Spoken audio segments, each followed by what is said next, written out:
글쎄요.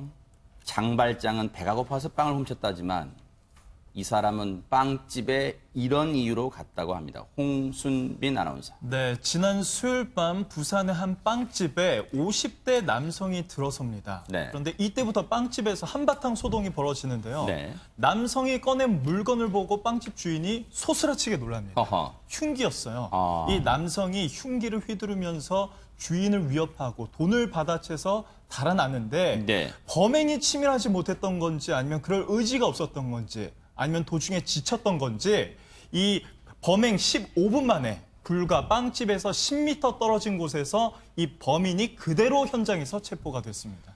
아니 염 교수님. 네.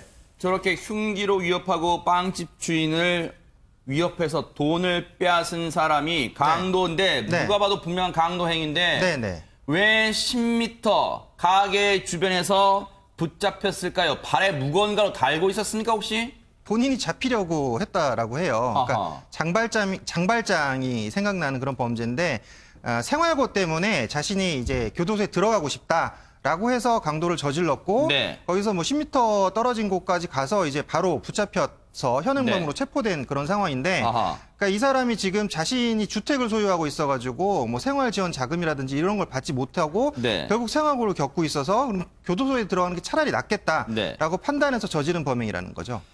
이인철 변호사님, 예. 대체 이 강도 행각을 저지른 사람 대체 나이가 몇 살인데 열심히 살 생각을 하지 왜 저런 짓을 저질렀습니까? 그러게 말이에요. 근데 55세고요. 네. 근데 건강상의 이유로 이제 실직을 했습니다. 아하.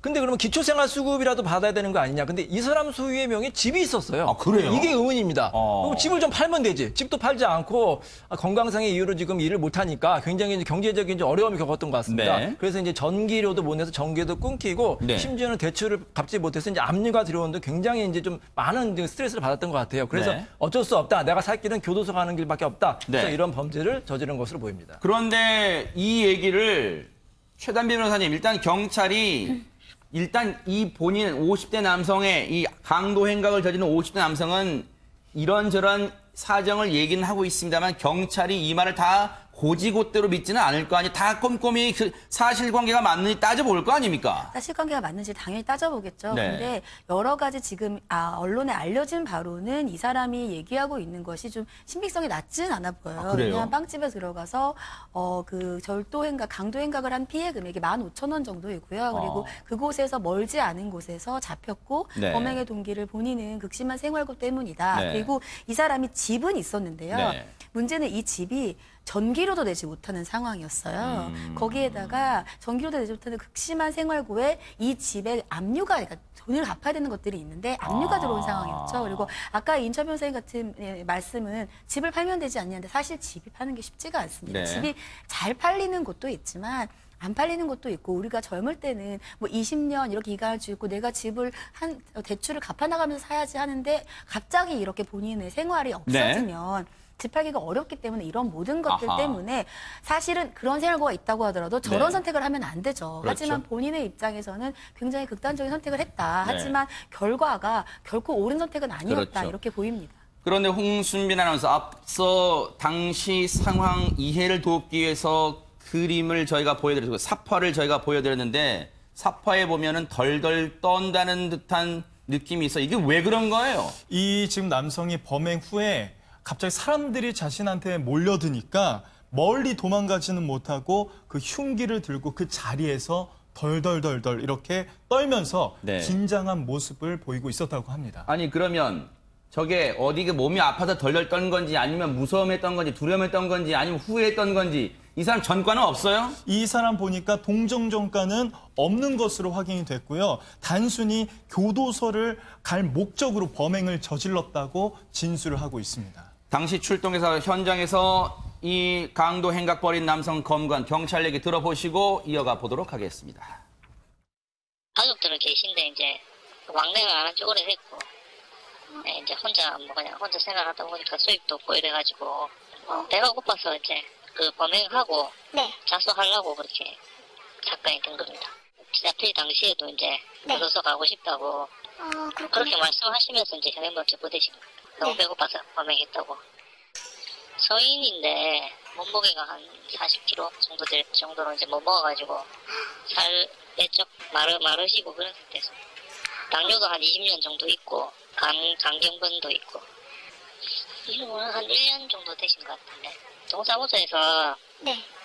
쌀 2포대하고 라면 한 박스인가 지원해줬는데 그 이후에는 이제 지원이 전혀 없어가지고 뭐 한 5월씩 굶고 뭐 이렇게 그런 경우를 많이 했다더라고요. 본인 말로는. 집에 가니까 또 뭐 유서 같은 것도 막 써있고 그렇더라고요. 그게 그 나이가 아직 60세가 안 되셔가지고 연금도 안 나오고 그다음에 집이 한 채 있긴 있는데 본인 명의로 돼 있으니까 그게 지금 경매가 진행 중인데 아직은 본인 명의로 돼 있으니까 집도 있고 나이도 이제 55세면 뭐 대상이 안 되나 보더라고요.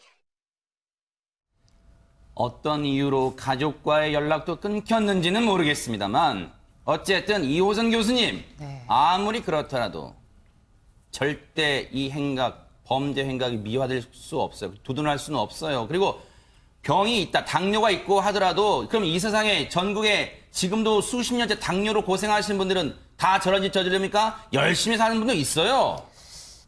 이제 범죄는 안 돼요. 그러나 이제 지금 상황을 보면 제가 볼 때는 조금 안타까운 몇 가지의 그 요소들이 보이는데 첫 번째는 뭐냐면 이분이 지금 55세인데 네. 예비 노인입니다.